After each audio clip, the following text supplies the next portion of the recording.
गुरु तुम हो ज्ञानी ज्ञान के दाता, मुनि गुरुवर को करके प्रणाम गाऊं मैं सुबह शाम। तुलक सागर एक नाम एक नाम। ये ऐसा परिवार है जिसके एक ही कैंपस में 5 बिल्डिंग हैं और इनका प्रवेश हो उससे पहले हमारा प्रवेश रहा उसमें। तभी से हमने इनके घर के नाम को पंचशील कर दिया। वहाँ भव्य पंच कल्याणक हुआ था, मुनि संघ आरिकाएँ सभी वहाँ पर रुकी थीं। फिर दोबारा मेरा चातुर्मास बांसवाड़ा में हुआ, फिर पूरा परिवार जुड़ा रहा, जुड़े हुए हैं। और दिन शरणम के ट्रस्टी भी ये बन चुके हैं। अब इंतजार है पंच कल्याणक का, दिन शरणम का जब होगा। बहुत धार्मिक परिवार। कोई भी चातुर्मास यदि बांसवाड़ा में होगा तो इस परिवार का सहयोग ना हो ऐसा हो नहीं सकता है। सब जगह कहीं ना कहीं इनका सहयोग रहता है। और इतने होशियार हैं कि अपने मकान में ले गए तो ले गए, अपनी दुकान तक में हमको ले गए। पूरी दुकान, ये कमरा, ये हाल, ये ऊपर, ये नीचे, चप्पे चप्पे पे चरण रखवा लिए। क्योंकि भक्ति में बहुत शक्ति होती है। जो जिनेंद्र भगवान की गुरुओं की भक्ति करते हैं उनके जीवन में ध्यान रखना। हमने ये सुना था कि भक्त पूजा के समय भगवान को स्थापना में बुलाता है, यत्र अवतर अवतर, अपने गुरु को बुलाता है, जिनवाणी को बुलाता है भावनाओं के माध्यम से। लेकिन कभी कभी ऐसा हो जाता है कोई चंदन वाला भक्ति करती है तो भगवान महावीर को जंगल से उठ कर के उसके कटघरे में आना पड़ता है, जेल में आना पड़ता है और वहां जाकर उसे बंधनों से मुक्त कराते हैं।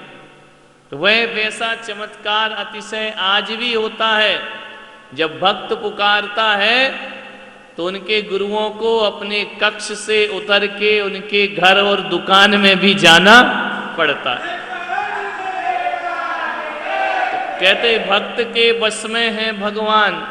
भगवान सारी दुनिया को छोड़ करके जा सकते हैं, मोक्ष जा सकते हैं, निर्वाण पा सकते हैं, लेकिन कभी भी कोई भगवान इस धरती पर आज तक ऐसा नहीं हुआ जो अपने भक्तों को छोड़ करके गया हो। भक्त हमेशा उसके साथ बंधे रहते हैं। महावीर स्वामी आए, दुनिया से चले गए, लेकिन हमारे हृदय से नहीं जा सके। ऋषभ देव आए, दुनिया से चले गए, मगर हमारे हृदय से नहीं जा सके।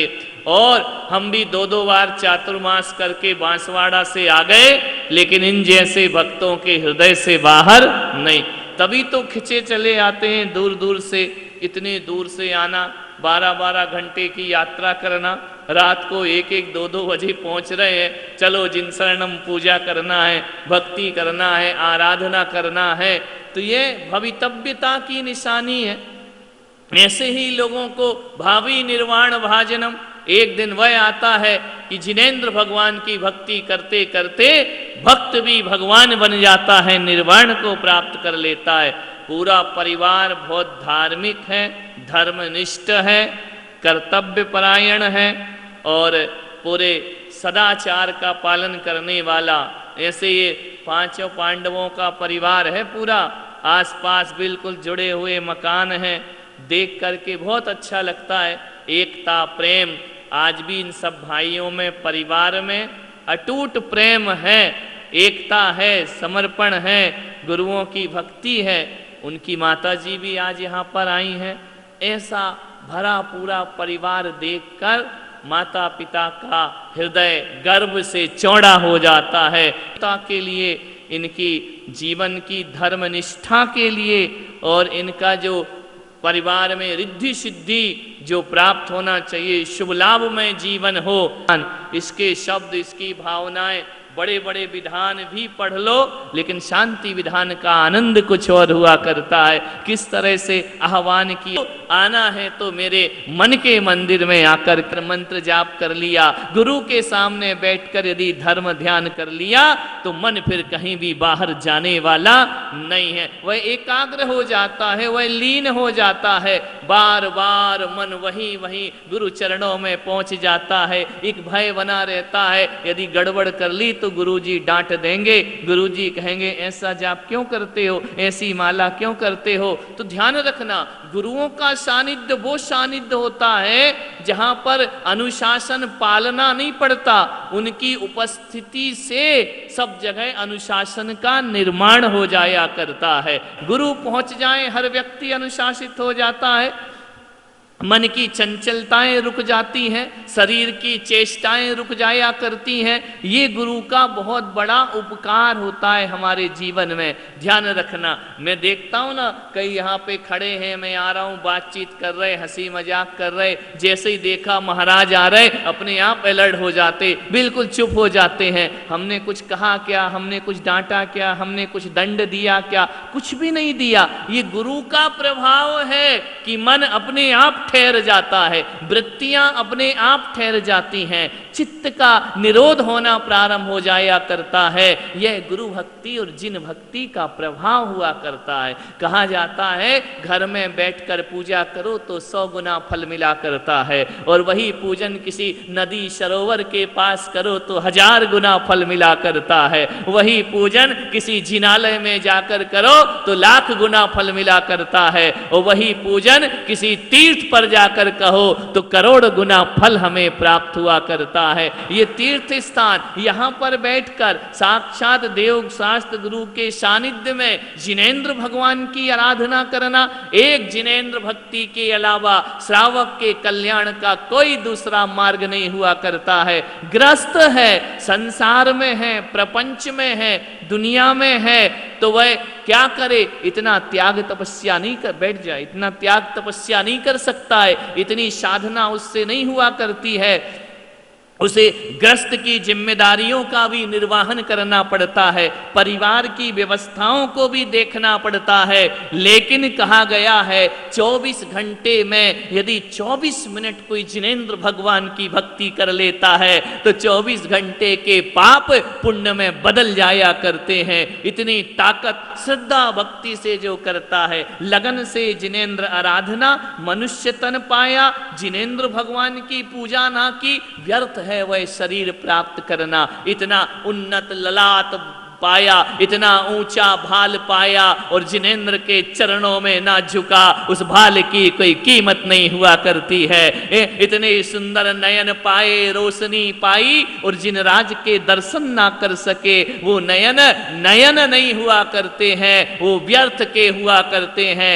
कर्ण पाए और जिन राज की भक्ति ना सुनी, जिह्वा पाई और अपनी वाणी वीणा से भगवान के गुणों का गान नहीं किया, तो हे मूर्ख, ऐसी जिह्वा ऐसे कर्ण तो जानवर भी प्राप्त कर लिया करते हैं, उससे कुछ भी होने वाला मनुष्य हो। मनुष्य का काम पंचेंद्रिय के विषय भोग ही नहीं, इन इंद्रियों से धर्म का भोग भी करना, इन इंद्रियों को शुभ में लगाने का प्रयास करना, इन इंद्रियों को धर्म में लगाने का प्रयास करना। संसार का बहुत लगाया, कम से कम यदि साल में एक बार भी गुरु के सानिध्य में विधान कर लिया ना, तो साल भर को हमारी पुण्य की बैटरी चार्ज हो जाया करती है, आशीर्वाद मिल जाता है।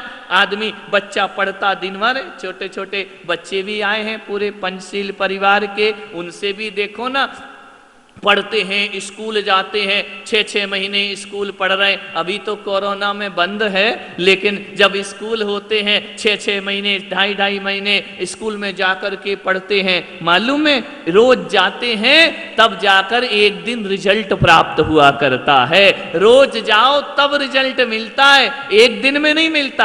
आदमी सोचता है यार एक दिन मंदिर चले जाओ अपने को रिजल्ट प्राप्त हो जाएगा, रोज जाना पड़ता है। एक संगीतकार को संगीत सीखने का प्रयास करना पड़ता है, अभ्यास करना पड़ता है। ऐसा थोड़ी है कितना भी महंगा इंस्ट्रूमेंट ला करके तुम्हारे सामने रख दो और बोलो कि बजाओ, यदि बजाना नहीं आता तो उस लाख के इंस्ट्रूमेंट की कोई कीमत नहीं हुआ करती है। वह अभ्यास करना पड़ता है। ये बच्चियां बैठी हैं, एक प्रस्तुति देना है स्टेज पर, मंच पर एक सांस्कृतिक प्रस्तुति देना है तो 8-8 10-10 दिन प्रयास करना पड़ता है, पुरुषार्थ करना पड़ता है। मालूम है 10 दिन की तैयारी, प्रस्तुति 10 मिनट की। समझ में आया? 10 मिनट के लिए 10 दिन अभ्यास करना पड़ता है। तो अपने जीवन को यदि पुण्यमय बनाना है तो हमें जीवन भर भगवान की भक्ति करना पड़ेगी, तब जाकर इसका रिजल्ट प्राप्त हुआ करता है। आपको मालूम है आपके राजस्थान में ठंडी पड़ने लगी है, पड़ने लगी कि नहीं? नहीं, हमारे यहाँ नहीं पड़ती। यहाँ तो मुश्किल से 4-6 दिन पड़ेगी दिसंबर में। यहाँ तो गर्म कपड़े भी नहीं पहनना पड़ते हैं। लेकिन आपके यहाँ बांसवाड़ा में ठंड पड़ने लगी, दिवाली से आदमी सोचने लगता है कि ठंड आ गई। मालूम है आपको कि जब ठंड लगती है तो क्या करते हो आप? गर्म कपड़े पहनते हो, स्वेटर पहनते हो, ऊनी कपड़े पहनते हो। कितने महीने पहनते हो? बोलो। 4 महीने कहाँ पड़ती है अब, 2, 2.5, 3 महीने है ना। मान लो कि 2 महीने ठंड जोर से पड़ी तभी पहनोगे। आप ये बताओ 2 महीने पहनते हो गर्म कपड़े, आप कितने 2 महीने पहना ठंड से बचने के लिए? एक बात बताइए, कभी सोचना, कपड़ों में भी चिंतन कर सकते हो, हर चीज में सोच सकते हो। 2 महीने की ठंड से बचने के लिए वो ऊनी कपड़ा 2 महीने आपकी ठंड से रक्षा करता है। एक बात बताओ, तुम उन कपड़ों की रक्षा कितने महीने करते हो? विचार करिए।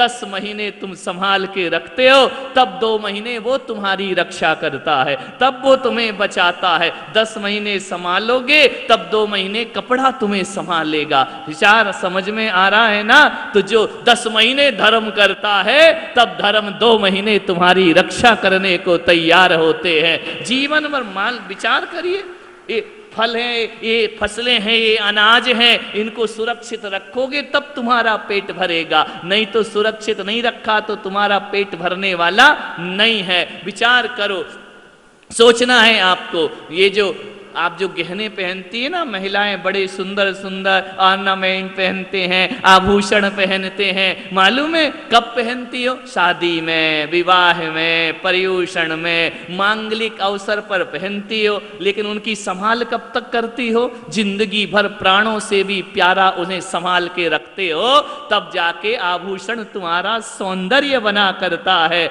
वही मैं आपसे कह रहा हूं, अपने धर्म को भी जो प्राणों से प्यारा संभाल कर रखेगा, धर्म उनके जीवन का सौंदर्य बन जाया करता है। प्राणों से प्यारा धर्म को संभाल करके रखो, तब धर्म हमारी सहायता करेगा। ये जो मिलिट्री में खड़े हैं, सेना पर सीमा पे खड़े हैं ना लोग, रोज रोज युद्ध होता है क्या? रोज रोज जंग होती है क्या? नहीं होती है। फिर भी वो सीमा पे खड़े रहते हैं जवान, लड़ने के लिए तैयार रहा करते हैं। युद्ध तो कभी कभार 5-10 साल में, एक आध बार 20 साल में होता होगा, लेकिन एक बात याद रखना, सैनिक पूरी जिंदगी भर उस सैनिक की रक्षा देश करता है, तब युद्ध के समय सैनिक हमारी रक्षा करता। सीता ने पूरी जिंदगी भर धर्म का पालन किया, पूरी जिंदगी शील व्रत का पालन किया, बचपन से लेकर राम के घर जाने तक, राम के घर से रावण के यहां रहने तक भी सीता ने अपना शुभोपयोग नहीं छोड़ा, सीता ने अपना व्रत नहीं तोड़ा।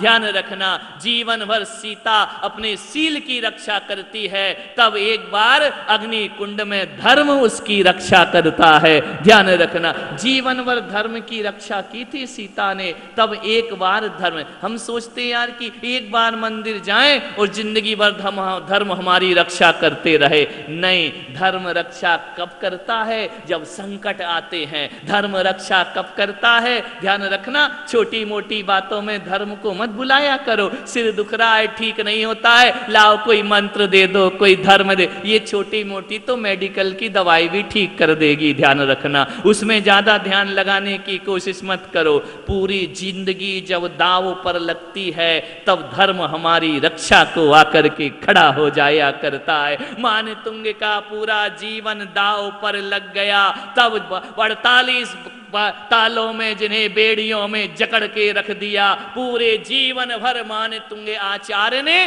धर्म की रक्षा की, तब बुरे दिन में धर्म उनकी रक्षा करता। आज विपत्तियों से तुम कैसे बच जाते हो?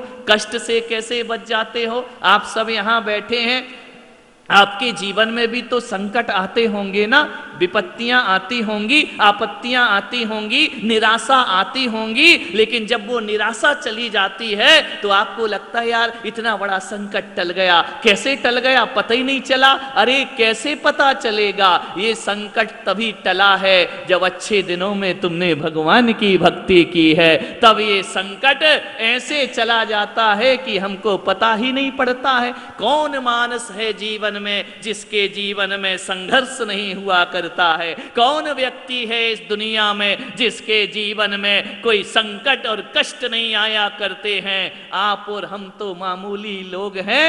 महापुरुषों के जीवन में भी कष्ट आया करते, तीर्थंकरों के जीवन में कष्ट आए, लेकिन वो कष्ट कैसे निकल जाते हैं पता नहीं चलता है। जब कष्ट होता है तो बहुत बड़ा दिन लगता है, ऐसा लगता कैसे दूर होगा ये संकट, कैसे टलेगा।